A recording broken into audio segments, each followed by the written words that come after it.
Hello my dear students, कैसे हैं आप सब। उम्मीद है कि बहुत अच्छे होंगे।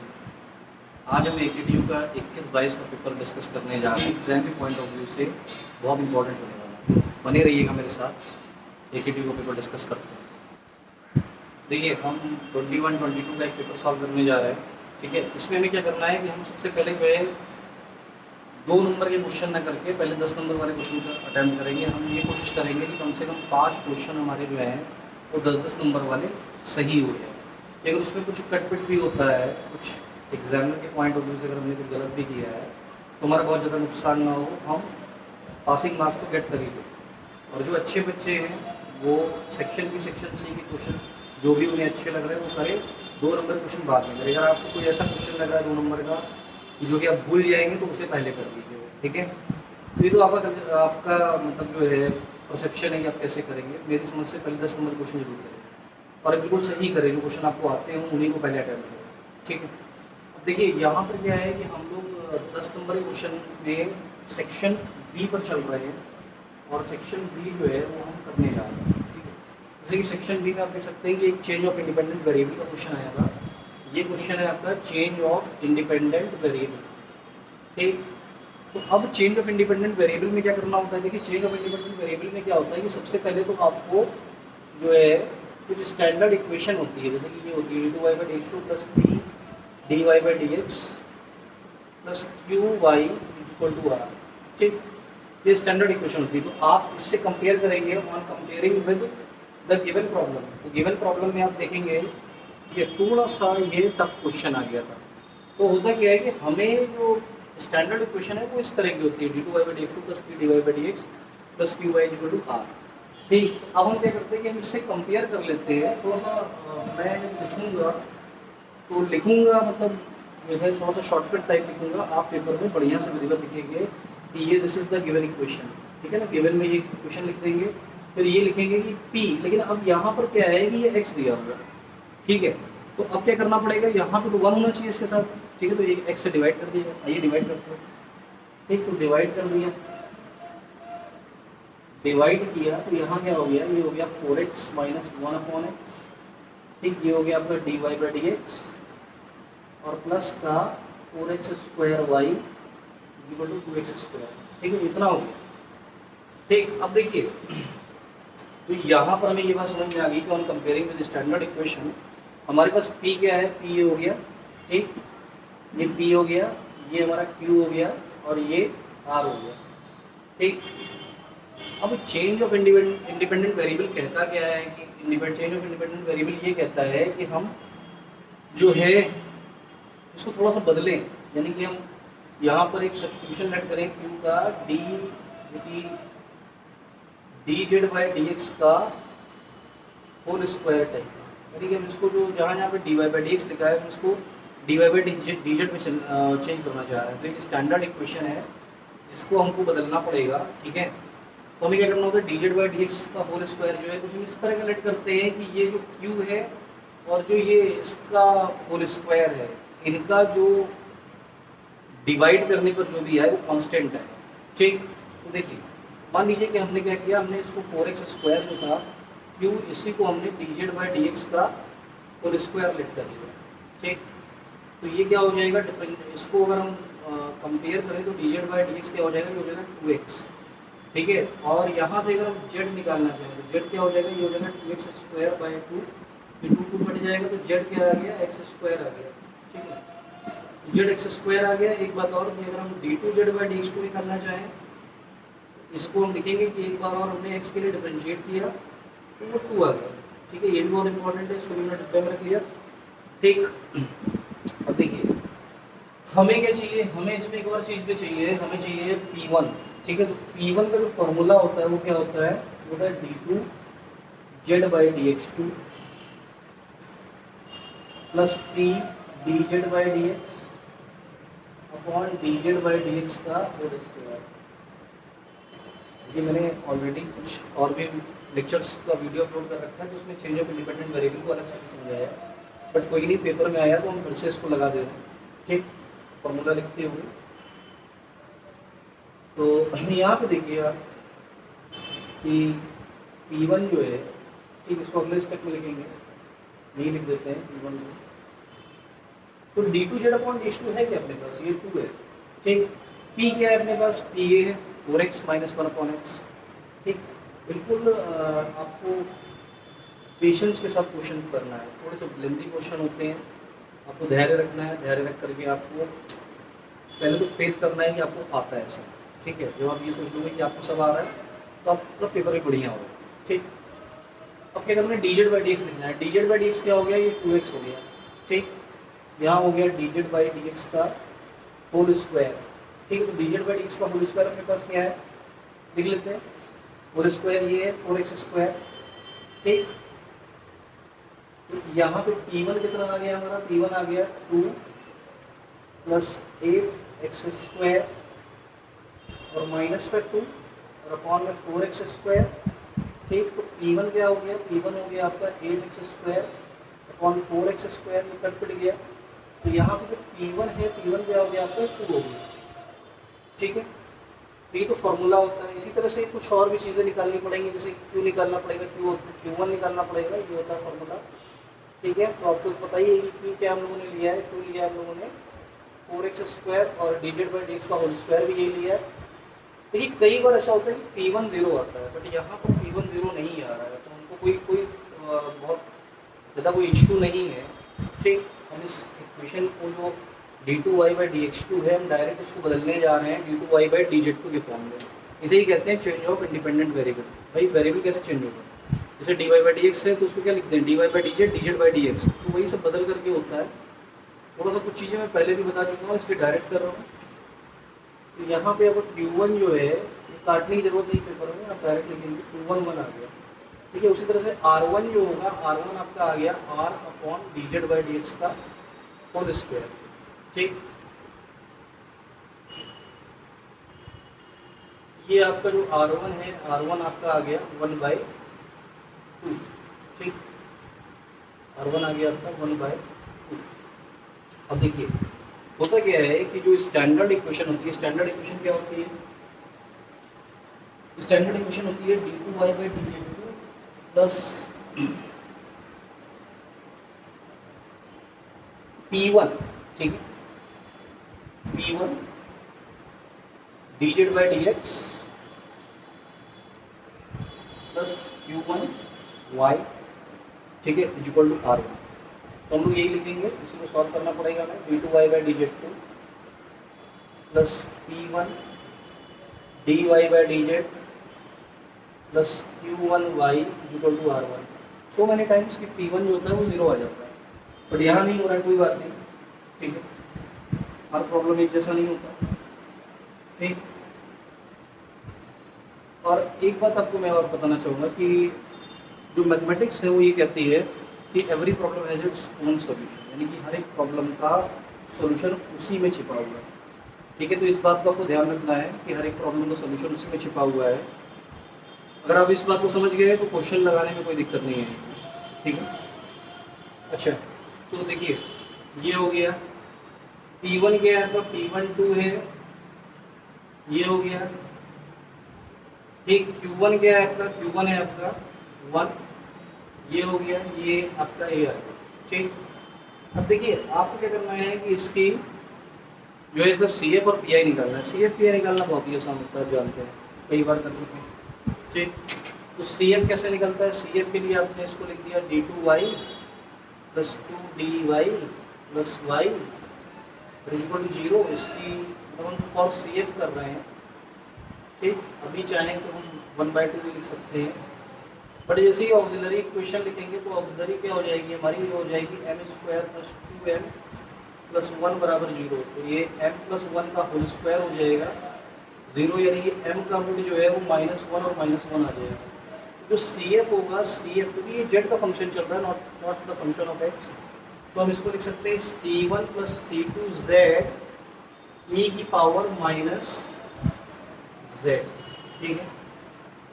देखिए अब यहाँ पर जो z है, z क्या हो जाएगा, आपको ध्यान देना है ये बात कि z क्या हो जाएगा, z कहीं पे लिखे होंगे हम लोग, जैसे कि आपको याद होगा dz बाई dx का होल स्क्वायर हमने 4x स्क्वायर लिखा था, तो जो dz बाई dx का होल स्क्वायर जैसे लिखा था क्योंकि मैंने रब कर दिया है, मैं फिर से लिखना चाहूँगा। ठीक, यहाँ पे dz बाई dx कितना आ गया आपका, dz बाई dx आ गया आपका 2x।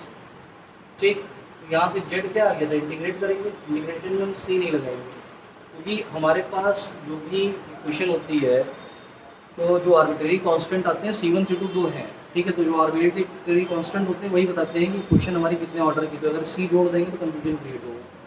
ठीक, तो यानी कि जो z है वो क्या है, एक्स स्क्वायर, तो हम यहाँ पे एक्स स्क्वायर लिख देंगे और ये हो जाएगा आपका e की पावर माइनस एक्स स्क्वायर। अब देखिए ये सब तो ठीक है, सी एफ निकाल लिया, बहुत बढ़िया किया। ठीक है, पी आई भी निकालना पड़ेगा, पी आई कैसे निकाला जाएगा। ठीक, पी आई के लिए भी कुछ काम करेंगे हम लोग। ठीक है, देखते हैं कैसे होगा पी आई। ठीक, देखिए पी आई हम लोग यहीं पर निकाल लेते हैं, इसको कंटिन्यूशन में से के आगे लिखेंगे। पी आई कैसे होगा, ये हो गया D square plus 2d plus 1, इसको ऐसे भी लिख सकते हैं कि d प्लस 1 का होल स्क्वायर। ठीक है, d प्लस 1 का होल स्क्वायर। ठीक, देखिए यहाँ पे क्या चल रहा है, राइट हैंड साइड क्या है इसका 1/2, 1/2 लिख दिया। अब इसको हम क्या लिख सकते हैं, एक बार 0 लिख सकते हैं, तो d की जगह पे हमको 0 लिखना पड़ेगा, 1 हो जाएगा। ये यहाँ पे इसको 0 से रिप्लेस कर रहे हैं। ठीक, जैसा कि रूल कहता है, ये हम नहीं कहते।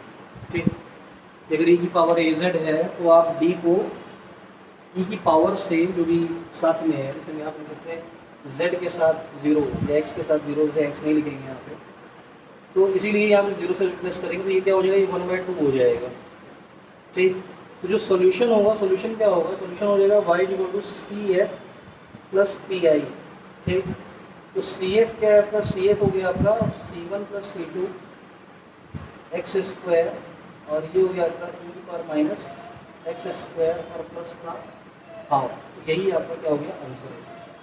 ठीक, थोड़ा सा कैलकुलेशन ज़्यादा था, बाकी इस क्वेश्चन देखिए एक और फोरियर सीरीज के क्वेश्चन के साथ हम लोग जो आए हैं। जैसे कि यहाँ पे दिया हुआ है obtain Fourier series for fx = πx π2 - x, x lies between 0 to 1 and x lies between 1 to 2। तो देखिए जब भी ऐसे क्वेश्चन आते हैं, बहुत इंपॉर्टेंट क्वेश्चन है, करना क्या है आपको, सबसे पहले तो देखना है कि यहाँ पर इंटरवल कैसा दिया हो। जैसे 0 से 1 दिया है, 1 से 2 दिया है, तो इसमें क्या करना है कि आपको पहले तो चेंज ऑफ इंटरवल लगाना है। ठीक, और देखिए यहाँ पे जैसे कि आप देख रहे हैं कि जो गैप है वो क्या है, 0 से सीधा 2 है। ठीक, यानी कि हम 0 पे थे और 0 से कहाँ चले, 2 चले। ठीक है, तो आप ऐसे में क्या करते हैं कि इसको 2l से कंपेयर करते हैं, तो l क्या हो जाएगा यहाँ पे 1। ठीक, फिर सॉल्यूशन करेंगे। ठीक है, लेकिन हम ये यहाँ पे बता रहे हैं कि l जो हो जाएगा वो 1 हो जाएगा। ठीक, तो अब देखिए फॉर्मूला क्या होता है, फॉर्मूला हमारा बहुत सिंपल सा है, 1/l। ठीक, 1/l 0 to l fx dx। तो सबसे पहले क्या करना है कि हमको गिवन में लिख देना है कि गिवन ये है, यहाँ से इतना हमको सॉल्यूशन में लिखना होगा, गिवन ये इतना। ठीक, हम सॉल्यूशन में ऐसे लिखेंगे गिवन दिस। ठीक, अब क्या करेंगे, फोरियर सीरीज का फॉर्मूला लिख देंगे। फॉर्मूला क्या क्या होता है हमारा, जैसे कि फॉर्मूले हम यहाँ पे लिख रहे हैं या पेयर में लिखेंगे पहले। ठीक है, fx बराबर क्या होता है, a0/2 summation n = 1 to infinity an cos nx plus bn sin nx। ठीक, ये पूरा जो है ऐसे, अगर आप ये 2 बार लिख रहे हैं तो आपको ब्रैकेट लगाने की जरूरत नहीं है। ठीक है, अभी क्या करना है, a0 का फॉर्मूला लिखना है, तो a0 का फॉर्मूला क्या होता है, 1/l। ठीक, l 0 to l fx। ठीक है, तो जैसे कि आपको पता है कि यहाँ पे l क्या हो गया है, 1 हो गया, तो 0 to 2। अब एक बात और कि यहाँ पे जो है आप टोटल रेंज लिखेंगे इसकी। ठीक है, देखिए 2l लिखिए, तो l की वैल्यू क्या है 1, 0 to 2 fx dx। ठीक है, ऐसे लिखा जाएगा, ये आपका a0 का फॉर्मूला होगा। इसी तरह से an लिखेंगे आप, an ये हो जाएगा, ठीक है, 1/l 0 to 2 fx cos n pi x upon l यानी कि 1 dx। उसी तरह से bn का फॉर्मूला क्या हो जाएगा, bn हो जाएगा 1/1 0 to 2 fx sine n pi x upon 1 dx, ठीक है। अच्छा देखिए ये तो फॉर्मूले हो गए, अब हम इस पे अप्लाई करना शुरू करते हैं। जैसे कि सॉल्यूशन में हम ए नॉट निकालेंगे सबसे पहले, तो ये हो गया 0 से 2, ठीक है ना, F x D x. F x है क्या हमारा, एफ एक्स ये है पाई एक्स, तो उसको हम जो है वो ऐसे लिख सकते हैं कि 1 0 to 1, 0 to 1 में क्या है आपका, ये है पाई एक्स डी एक्स, और 1 से 2 में क्या है, 1 से 2 में है पाई 2 माइनस एक्स डी एक्स, ठीक है। देखिए बहुत सिंपल है, इसको आपने इंटीग्रेट कर दिया, 0 to 1 की लिमिट लग गई, यहाँ पाई हट गया, इसको आपने इंटीग्रेट किया, ठीक, यहाँ पे भी 1 से 2 की लिमिट लग गई, ठीक, ये ए नॉट आपका सॉल्व होने लगा, ये हो गया पाई, ये 1/2, ये अपर लिमिट रखी, माइनस 0 हो गया लोअर लिमिट, ठीक है, चाहे तो नाम भी लिखें, ठीक। देखिए बहुत आसान रहता है सब, बस आप थोड़ा सा पेशेंस रखना है आपको, बार बार बता रहा हूँ। 2 × 2 हो गया माइनस 2 × 2, ठीक है, ये तो आपका अपर लिमिट हो गया, फिर नेक्स्ट की जगह पे 2 रख दिया। अब लोअर लिमिट रखने जा रहे हैं 1 को, ठीक, ये हमारा लोअर लिमिट हो गया, ठीक, यहाँ पे हमने ब्रैकेट बंद कर दिया, बिग भी लगा सकते हैं, जो भी लगाए, ठीक है। ये हो गया आपका ए नॉट की वैल्यू हो गई आपकी पाई/2, ये हो गया आपका 4 माइनस 2, ठीक है, 4 माइनस 2, और ये हो गया आपका 2 2 ज़ा 4, 4 माइनस 1 3, 3/2, ठीक है, 3/2। देखिए ये हो गया अपना 2 माइनस, देखिए एक काम ये भी कर सकते हैं, 2 हो रहा था तो माइनस का पड़ जाता है, तो सीधे ये प्लस का बन जाएगा, ठीक है, 4 माइनस 3 1/2, ठीक। तो ये क्या हो रहा है, पाई/2 और पाई/2, ठीक है। तो ए नॉट आपका आ गया क्या, पाई, ठीक, ए नॉट आपको निकालना था, आपने निकाल दिया पाई, ठीक। अभी आगे कैलकुलेशन करना है, अब हमें क्या करना है, हमें ए एन निकालना है, ठीक है। तो ए एन कैसे निकलेगा जरा देखते हैं। ए एन का फॉर्मूला लिखा हमने, फॉर्मूला यही लिख देंगे 1/1 0 to 2 F X cos n pi X, तो लिख देते हैं 1/1 0 to 2 F X cos n pi X, नीचे 1 है, इतनी जरूरत नहीं है, ठीक, dx, तो ये हो गया an, ठीक है, कितना हो गया। देखिए लिमिट को हमेशा ब्रेक करके लिखिए। एक बात और, इसमें जब भी आप ये लिखते हैं, इसको तोड़ने के भी, मतलब इसको ब्रेक करके लिखने के भी मार्क्स होते हैं, जरूरी नहीं आप आंसर सही निकालते जा रहे हैं तभी आपको नंबर मिले, इसमें नंबर आपके स्टेप मार्किंग के होते हैं, तो स्टेप्स लिखना भी बहुत ज़रूरी है। जो वीकर स्टूडेंट्स हैं वो स्टेप भी लिख दें तो काम बन जाएगा, ठीक है। 0 to 1 एफ एक्स क्या है आपका, पाई एक्स, ये पाई एक्स हो गया, cos n X D X हो गया, ठीक। फिर यहाँ पे 1 से 2 हो गया, ठीक, 1 से 2 हो गया,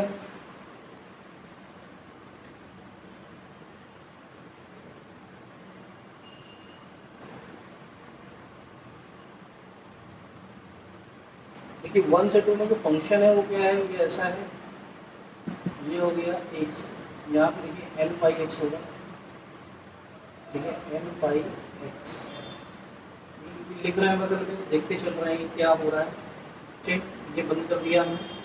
अब हमें इसको इंटीग्रेट करना है 1/1, तो ये तो पाई एक्स ही रहेगा, कॉस का इंटीग्रेशन होता है साइन एन पाई एक्स, ठीक, ये हो गया sine n pi x upon n pi, ठीक है। और फिर जो है, जो यहाँ पर पाई, देखिए एक काम भी कर सकते थे, पाई को बाहर भी ले सकते थे, नहीं लिया कोई बात नहीं, ठीक।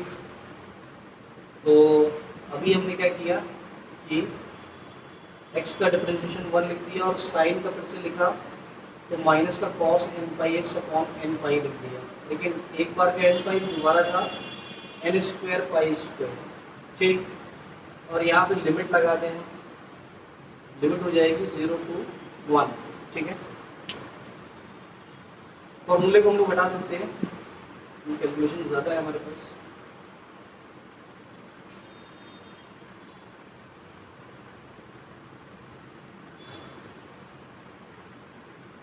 ठीक है भाई, अभी क्या करते हैं कि हम इस बार जो पिछली बार हमने एक मिस्टेक किया था, पाई को बाहर नहीं लिखा था, पाई को इस बार बाहर ही लिखेंगे, ठीक, और उसके बाद ही सॉल्व करेंगे हम। ठीक है, पाई हमने बाहर लिख लिया। एक काम करते हैं, यहाँ पर भी हम पाई को बाहर ही लिख लेते हैं, पाई को बाहर आगे जो भी अच्छा रहेगा। पाई को ले लेंगे बाहर लिख लिया। यहाँ पर कोई कंट्रीब्यूशन नहीं चल रहा है, ठीक है, पाई को बाहर लिख लिया, ये हो गया।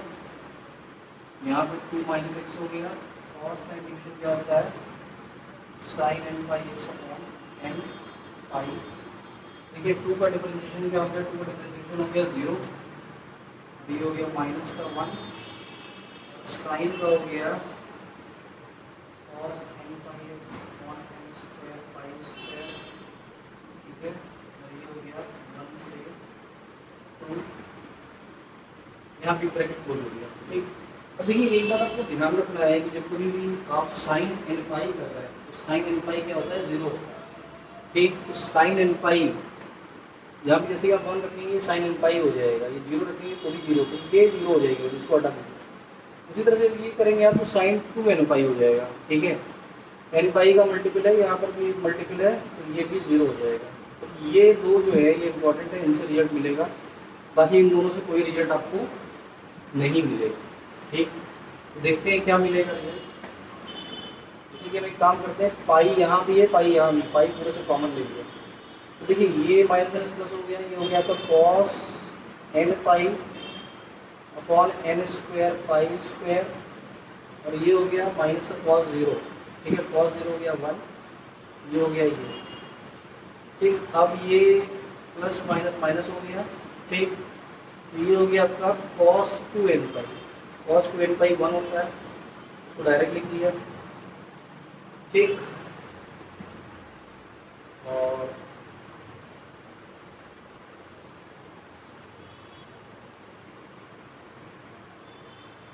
और cos 1 रखेंगे तो क्या हो जाएगा, एन पाई हो जाएगा, cos एन पाई। cos एन पाई देखिए स्टैंडर्ड वैल्यू होती है, तो क्या होती है -1 की पावर n। अच्छा, अब एक बात आप देख रहे होंगे, यहाँ पर ये जो है ये माइनस माइनस प्लस हो रहा है और ये भी माइनस हो रहा है, तो हम एक काम करते हैं, हम यहाँ से एन स्क्वायर पाई स्क्वायर बाहर निकाल देते हैं, और ये होता है -1 की पावर n, ये -1, ये -1, और ये माइनस हो जाएगा -1 की पावर n। ठीक है, तो ये हो जाएगा 2 pi upon n square pi square, और ये हो जाएगा -2 हो जाएगा, ये भी 2 टाइम हो जाएगा, वो हमने बाहर ले लिया, तो -1 की पावर n -1। ठीक है, ये कुछ इस तरह का आ जाएगा। अब देखिए इसमें दो केसेस देंगे हम, ऑड और इवन। ठीक है, n odd n even. N अगर ऑड कर दें, ठीक है, तो ऑड में क्या होगा, ऑड में यानी कि 1 रख रहे हैं, तो 1 रख रहे हैं, 3 रख रहे हैं, तो ये माइनस आ रहा है, तो माइनस माइनस क्या होता है, प्लस होता है। ठीक है, तो यहाँ पे आ जाएगा माइनस का 4 pi upon n square pi square, यानी कि ये हो जाएगा पाई पाई कट जाएगा, तो ये हो जाएगा 4 pi upon n square pi, इस पाई को हटा दिया। ठीक है, दूसरा अगर इसमें हम ये कह दें कि ये इवन है, ठीक, तो ऑड के लिए केस हो गया। अगर एन इवन है, इवन में क्या होगा, ये +1 हो जाएगा, तो ये 0 हो जाएगा, तो ए एन की 2 वैल्यू हो जाएंगी इवन ऑड के केस में। जब एन ऑड है तो ये, और जब एन इवन है तो 0। ठीक, अब एक काम हम लोग करते हैं कि हम लोग बी एन निकालते हैं। ठीक है, बी एन क्या करेंगे, बस यहाँ पे साइन एन पाई एक्स करना रहेगा। ठीक, बाकी सब यही करेंगे। ठीक, तो देखते हैं कैसे होगा कि हम इसी में थोड़ा सा जो है बी एन निकाल के दिखाते हैं, हम कैसे करते हैं, आप लोग दोबारा से करिएगा। ठीक है, जैसे कि यहाँ पे क्या हो जाएगा, साइन हो जाएगा, ये हो गया आपका साइन। ठीक है, और देखिए ये आपका बी एन हो जाएगा। सोच हटा दिया हमने, ठीक, ये bn हो गया आपका। अब देखिए साइन का जो इंटीग्रेशन होता है वो क्या होता है, माइनस का cos n pi upon x, ठीक,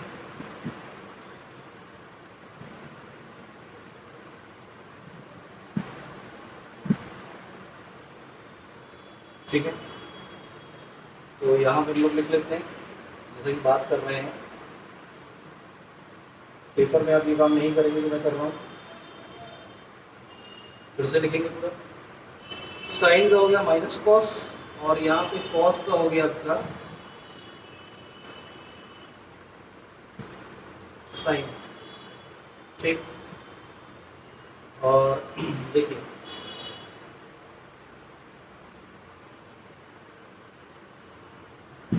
अगेन यहाँ पर भी साइन है, साइन का क्या हो गया माइनस कॉस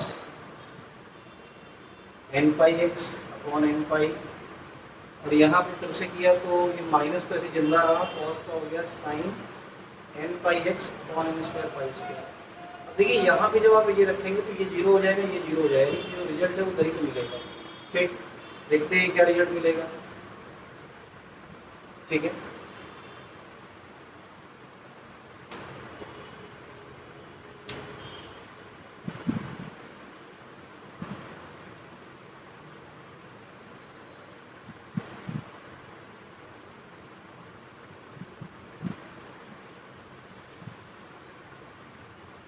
देखिए bn जब हम करने जा रहे हैं तो bn कैसे लिखेंगे, bn में हम लोग पहले तो 1 रखेंगे x की जगह पे, ठीक। तो 1 रख दिया तो ये क्या हो गया माइनस का cos n pi upon n pi, ठीक। अब हमने 0 रखा, ठीक है, तो माइनस का कॉस 0 होता है 1, ये हो गया, ठीक है। और हम एक काम करते हैं, पाई को पूरा पाई कर लेते हैं, यहाँ भी पाई है यहाँ भी पाई है, पाई को कॉमन ले लेते हैं, ठीक है। तो देखिए यहाँ पे जब 2 रखेंगे हम, जैसे 2 रखेंगे तो ये क्या हो जाएगा 0 हो जाएगा, ठीक। और जब 1 रखेंगे तो 2 में से 1 गया, ठीक, क्योंकि लोअर लिमिट्स कर रहे हैं तो माइनस साइन लग जाएगा, ठीक है। तो -1 हो गया और यहाँ हो गया आपका एक इसका भी माइनस cos n पाई अगेन और अपॉन में n पाई, ठीक है। अब देखिए एक बात बहुत क्लियर कट है कि ये माइनस का cos n पाई होगा, ये प्लस का cos n पाई होगा, तो अगले स्टेप में ये तो पड़ जाएगा, ठीक। तो अब आप देख रहे होंगे कि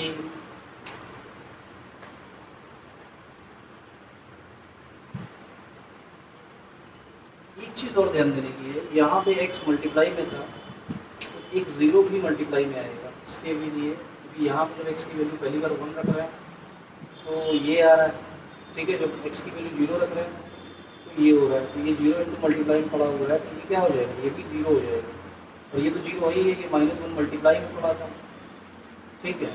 तो ये तो प्लस हो जाएगा अगले स्टेप में, और चाहे तो ये स्टेप लिख भी लेंगे minus cos n pi upon n पाई, और ये minus plus cos n pi upon n पाई, तो ये आगे जाके 0 हो जाएगा, ठीक है। तो ये भाई इतना हो गया कि a0 आ गया, an आ गया, bn आ गया।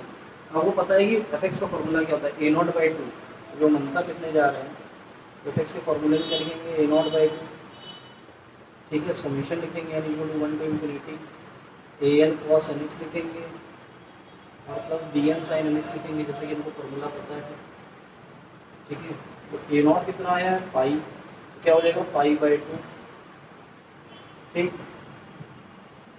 प्लस कितना हो जाएगा, प्लस हो जाएगा, देखिए हमारे पास जो an है वो आ रहा था -4/n² पाई, ठीक। तो -4/n² पाई, ठीक है, और समेशन n = 1 to infinity, ठीक है, an cos nx, ठीक। देखो भाई यहाँ कितना हो गया पाई/2, ये माइनस हो गया -4 पाई, an की वैल्यू ऑलरेडी पुट कर चुके हैं तो यहाँ लिखने की जरूरत नहीं थी, ठीक। अब क्या हो गया cos जब 1 रखेंगे तो cos x अपॉन 1 का स्क्वायर, ठीक। फिर जब 2 रखेंगे तो 0 हो जाएगा, तो cos 3x रखेंगे, ठीक है, तो cos 3x। एक बात और, यहाँ पाई भी होगा तो पाई भी चलेगा, cos 5x चलेगा, cos 3 5x चलेगा, cos 3 स्क्वायर, इसी तरह से cos 5 5x। तो बहुत ही सिंपल है लेकिन बहुत इम्पोर्टेंट है। फोरियर सीरीज बहुत दमदार टॉपिक है और बहुत आसान भी होता है, अगर आपको थोड़ा भी समझ में आ जाएगा तो आसानी के साथ कर सकते हैं। देखिए एक और बहुत इंपॉर्टेंट प्रॉब्लम है जो कि कॉम्प्लेक्स से आया है। सेक्शन बी में 5 क्वेश्चन दिए रहते हैं, इसमें 3 ही करने होते हैं, ठीक है। ये आपकी चॉइस है कौन सा क्वेश्चन आपको बढ़िया लगता है। जैसे मुझे एक क्वेश्चन बहुत अच्छा लगता है, ठीक। अब देखिए इसमें जो एफजेड दिया हुआ है, अगर हम इस एफजेड को थोड़ा सा सेपरेट कर लें, इसको पहले तो लिख देंगे गिवन, सोल्यूशन लिखते समय जो दी है एफजेड बराबर ये, इतना हम लोग जो है यहाँ से यहाँ तक का पूरा इतना लिखेंगे गिवन, ठीक। फिर इसको थोड़ा सा लिख लेंगे इस तरह से कि एक्स क्यूब वाई 5 और ये एक्स की पावर 4 प्लस वाई की पावर 10, आई सेपरेट कर लेंगे, एक्स स्क्वायर हो जाएगा, वाई की पावर 6 हो जाएगा, एक्स की पावर 4 हो जाएगा प्लस वाई की पावर 10 हो जाएगा। एक्चुअली होता क्या है कि एफजेड होता है यू प्लस आई बी, ठीक। तो इसका मतलब है कि ये जो चीज़ आपकी दी हुई है ये आपका यू दिया है और ये आई के साथ वाला जो है वो क्या दिया है, वी दिया है। तो हमें क्या करना है, ये हमें निकालना है पार्शियल डेरिवेटिव, क्योंकि हम इसका नेसेसरी पार्ट देखने जा रहे हैं। जैसे कहा भी नेचर बताइए फंक्शन का, कि नेचर का मतलब बताइए वो एनालिटिक है या एनालिटिक नहीं है, ठीक। तो एनालिटिक होने के लिए 2 बातें होती हैं, तो सफिशिएंट कंडीशन और दूसरी होती है नेसेसरी पार्ट, ठीक। तो सफिशिएंट में हम लोग क्या करते हैं, सबसे पहले पार्शियल डेरिवेटिव निकालते हैं। तो इसका फॉर्मूला होता है limit h tends to 0 u h 0 minus u 0 upon h, ठीक है। उसी तरह से del u upon del y का भी फॉर्मूला होता है limit k tends to 0 u 0 k minus u 0 upon k। इसी तरह से del v upon del y और del v upon del x का भी फॉर्मूला होता है। एक बात और कि जब यहाँ पे ये 0 दिया हुआ है, एफजेड 0 दिया है, तो एफजेड को लिखते हैं u प्लस आई बी, यानी कि u जो है वो तब क्या हो जाएगा, 0 हो जाएगा यहाँ से, ठीक। और v भी क्या हो जाएगा, कॉमन आगे लिख देते हैं कि v भी 0 हो जाएगा। तो ये z 0 है, ये तब की बात है, ये तब की बात है कि जब z 0 नहीं है, ठीक। अब देखिए ये तो फॉर्मूले हो गए। इसी तरह से हम जब v के लिए लिखेंगे del v upon del x और del v upon del y, तो यहाँ पे v लिख देंगे, सब जगह v लिख देंगे, ठीक है। वो हो जाएगा फॉर्मूला vx और vy का। फॉर्मूले बहुत ज़रूरी लिखना, क्योंकि फॉर्मूले लिखेंगे तभी आपका नंबर अच्छे होंगे, ठीक। बट केवल फॉर्मूले लिख के मत छोड़िए, कुछ सॉल्व भी करिए, ठीक है। तो फ्रॉम इक्वेशन नंबर 1 एंड 2, ठीक है, फ्रॉम इक्वेशन नंबर 1 जो del u by del x है वो क्या हो जाएगा, लिमिट h टेंड्स टू 0। तो u आपका देख रहे हैं कि अब u ये है, यहाँ पे h की वैल्यू रख देंगे ये, और y की जगह पे लिख देंगे 0, ठीक। और यहाँ पे हो जाएगा h की पावर 4 प्लस 0, ठीक। ये 0 ही हो जाएगा और ये हो जाएगा h, ठीक। तो देखिए 0 से किसी चीज़ का मल्टीप्लाई तो यानी कि 0 हो गया, यानी कि del u upon del x क्या हो गया, 0 हो गया। इसी तरह से del u upon del y निकालने जा रहे हैं हम लोग। तो del u upon del y के लिए क्या करेंगे, अब क्या करना है, h को 0 लिखना है और y की जगह पर क्या करना है, k देना। तो k की पावर होगी 5, ठीक है। और यहाँ हो गया 0 प्लस k की पावर 10 माइनस 0 हो गया और अपॉन यहाँ k हो गया। अब देखिए 0 से किसी चीज़ का मल्टीप्लाई करेंगे आप 0 हो जाएगा, ठीक, ये 0 हो गया, ठीक है। तो जैसा कि आपने ये किया है, अगर हमको इसी तरह से vx और vy निकालना हो, ठीक, उसको हम लिख सकते हैं फ्रॉम इक्वेशन नंबर 2। तो शॉर्टकट में लिख दिया हूँ फ्रॉम 2, पूरा लिखेंगे आप फ्रॉम इक्वेशन नंबर 2, ठीक। तो देखिए यहाँ पर क्या है कि अगर हम v के लिए निकालने जा रहे हैं, फॉर्मूले को लिख के दिया, पूरे में v लिख दिया, कायदे से लिखेंगे पेपर में, ठीक। तो इसको इक्वेशन नंबर 3 बोलेंगे और इसको 4th बोलेंगे, ठीक है।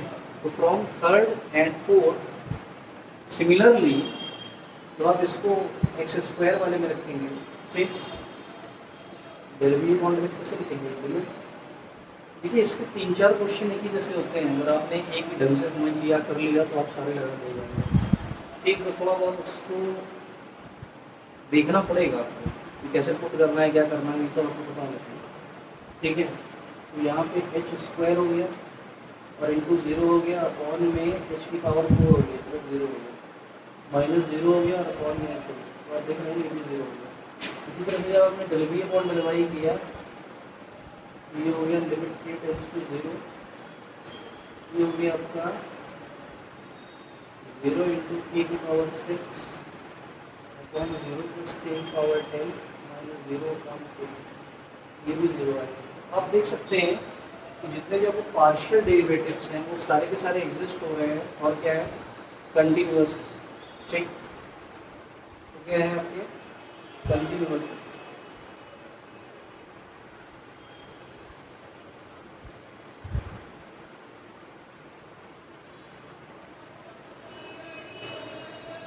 ठीक है, जितने भी जो पार्शियल डेरिवेटिव्स हैं वो क्या है कि 0 आ रहे हैं।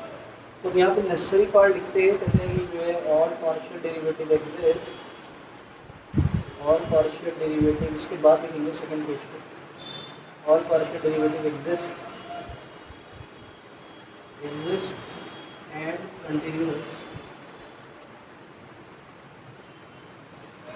कंटिन्यूअस एंड सी आर यानी कि Cauchy Riemann equation, Riemann equation satisfied. Cauchy Riemann क्या होती है, कॉशी रीमान को थोड़ा मोटा मोटा जो है लिख देंगे। कॉशी रीमान क्या होता है कि del B upon del x बराबर del B upon del y और del B upon u x v y और यू वाई माइनस के वी एक्स के बराबर, ठीक है। अगर एक भूल रहा है आपसे तो आप ऐसे याद रखिए, यू एक्स बराबर वी वाई और यू वाई बराबर माइनस वी एक्स। ये शॉर्टकट लिखने का तरीका ही होता है, आपको पता ही होगा, पार्शियल डेरिवेटिव को शॉर्टकट फॉर्म से लिखते हैं, ठीक। देखिए नेसेसरी पार्ट तो आपने कर लिया, ठीक है। अभी क्या करना है, अभी आपको करना है, लिख भी सकते हैं कि ये क्या है, नेसेसरी पार्ट है, नेसेसरी। अभी सफिशिएंट पार्ट देखना है कि इसकी डिफरेंशिएबिलिटी देखनी है। होता क्या है कि अगर नेसेसरी पार्ट सेटिस्फाई है तो मे बी कॉशी रीमान की हेल्प से हम ये कह सकते हैं, ना नेसेसरी पार्ट की हेल्प से कह सकते हैं कि फंक्शन एडिक हो, लेकिन अभी पूरी तरह से कंफर्मेशन नहीं है कि एडिक होगा कि नहीं होगा। इसका एक बहुत सीधा सा एग्जाम्पल है कि जैसे देखते हैं कि पानी से बर्फ़ बनता है, बर्फ़ से पानी, ठीक है, तो दोनों पार्ट हो जाएगी, नेसेसरी सफिशिएंट, सफिशिएंट से नेसेसरी। लेकिन आप देखते हैं दूध से दही तो बन गई बट दही से दूध नहीं बनता। तो आइए देखते हैं कि कैसे हम इसका सफिशिएंट कंडीशन चेक करेंगे, ठीक है। तो फॉर सफिशिएंट कंडीशन हमें क्या करना है, ये पेज 3 पे करेंगे काम, ठीक है। ये पेज 1 पे ये था, स्टार्टिंग यहाँ से, फिर पेज 2 पे गए, ठीक, अब ये पेज 3 पे जा रहे हैं। तो डिफरेंशियबिलिटी का मतलब होता है F dash Z. F dash Z का फॉर्मूला होता है, फॉर्मूला मैं यहाँ लिख रहा हूँ, मैं सीधे कैलकुलेशन करूँगा। लिमिट एफ डैश जेड का फॉर्मूला होता है limit Z tends to 0 F Z minus F 0 upon Z, ठीक है।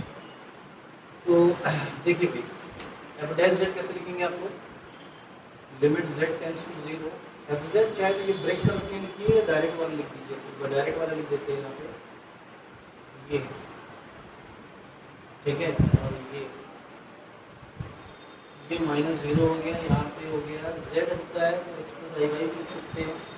देखिए यहाँ पे हम ये बात समझ में आ रही है कि एक्स प्लस आई वाई जो है वो कैंसिल आउट हो जाएगा, इससे कट जाएगा, ठीक है। तो अब एक बात और, ये यहाँ पे एक सब्स्टिट्यूशन लेट करते हैं, लेट वाई की पावर 5 बराबर एक्स स्क्वायर। ये m के फॉर्म में होता है, लेकिन हमने m को यहाँ पर ऑलरेडी 1 ले लिया। जैसे यहाँ लिख सकते थे कि m something m square x square या एम एक्स स्क्वायर, वो थोड़ा सा आप देखते हैं कैसे कैंसिलेशन हो रहा है। हमने ऑलरेडी m को 1 ले लिया, ठीक। तो देखिए यहाँ पर क्या हो जाएगा, एफ डैश जेड जो है वो क्या हो जाएगा, वो हो जाएगा आपका एक्स स्क्वायर, और यहाँ पे लिमिट जो होगी क्योंकि एक्स भी टेंडिंग टू जीरो है, वाई भी टेंडिंग टू जीरो, तो ये हो गया आपका इंटू एक्स स्क्वायर, ठीक है, और ये हो जाएगा एक्स की पावर 4 प्लस, जब वाई की पावर 5x स्क्वायर है तो वाई की पावर 10 क्या होगी, एक्स की पावर 4, ठीक है। देखिए ऊपर भी एक्स की पावर 4 हो रहा है और नीचे भी एक्स की पावर 4 हो रहा है, 2 टाइम हो रहा है, कट जाएगा, यानी कि वैल्यू क्या आ गई, 1/2 आ गई, ठीक। अब देखिए दोबारा से हम यही काम करेंगे, हम दोबारा से क्या करेंगे, एफ डैश जेड को अगर हम यहाँ पे एम को 0 ले लेते हैं, ठीक है, तो एम 0 होता है, यानी कि ये पूरा क्या जाता है, 0 ही आ जाता है, ठीक। एक ही जगह पे आप देख रहे हैं कि 1/2 वैल्यू आ रही है, लेकिन एक जगह पे वैल्यू क्या आ रही है, 0 आ रही है।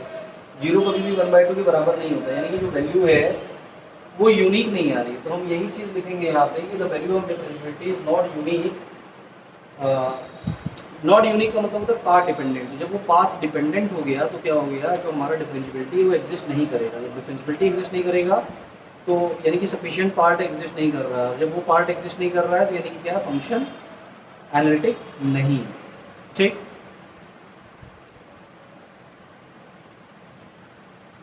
तो उसमें क्या है कि केवल एक इंटरवल पे कुछ चीज़ें, जैसे अगर 0 पे कुछ चीज़ें थी हम देख रहे थे, ठीक है, कि ये नेसेसरी पार्ट सेटिस्फाई किया, लेकिन होना दोनों चाहिए, ठीक है, तो नॉट एनालिटिक है। ये एनालिटिक की डेफिनेशन होती है किसी इंटरवल पर भी जो है फंक्शन डिफरेंशिएबल हो, ठीक है, और उसके नेबरहुड में भी। यहाँ पे तो जो है कोई इंटरवल का नेबरहुड तो कहीं पर एग्जिस्ट कर ही नहीं रहा, ठीक। तो यहाँ पे लिखेंगे सोल्यूशन में the value of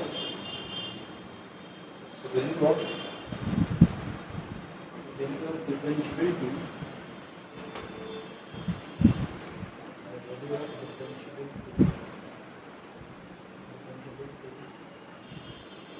is not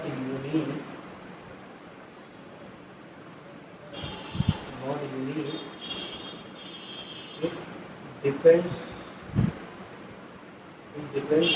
on path, therefore function is not analytic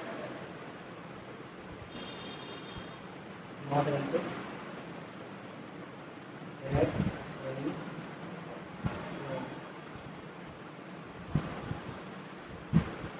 ठीक है, ये वाला आंसर होगा, ठीक है, ठीक है, थैंक यू। थोड़ा सा लंबी सोल्यूशन जरूर होता है, लेकिन ये बहुत इंपॉर्टेंट है जी। थोड़े थोड़े से एफ जेड बदल के आते हैं और आपको उसमें बहुत अच्छे नंबर मिलते हैं, ठीक है। देखिए यहाँ पर एक और बहुत इंपॉर्टेंट प्रॉब्लम है, जो कि कॉची रेसिड्यू या इंटीग्रल के बेस है, इसमें कंटूर दिया हुआ, ठीक है। तो ये यहाँ पर आप देख सकते हैं कि ये लिखा हुआ है, इसको अगर हम पढ़ें तो ऐसे पढ़ सकते हैं, close integral over C F Z D Z, ठीक है।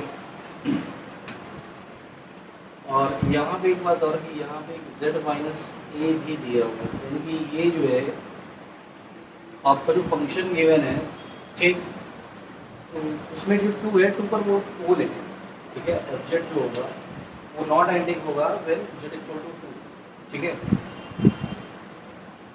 तो यहाँ पर एक चीज़ और दे दिया है कि जैसे यहाँ पे ये 2 पाई आई से डिवाइड और कर दिया है, ठीक।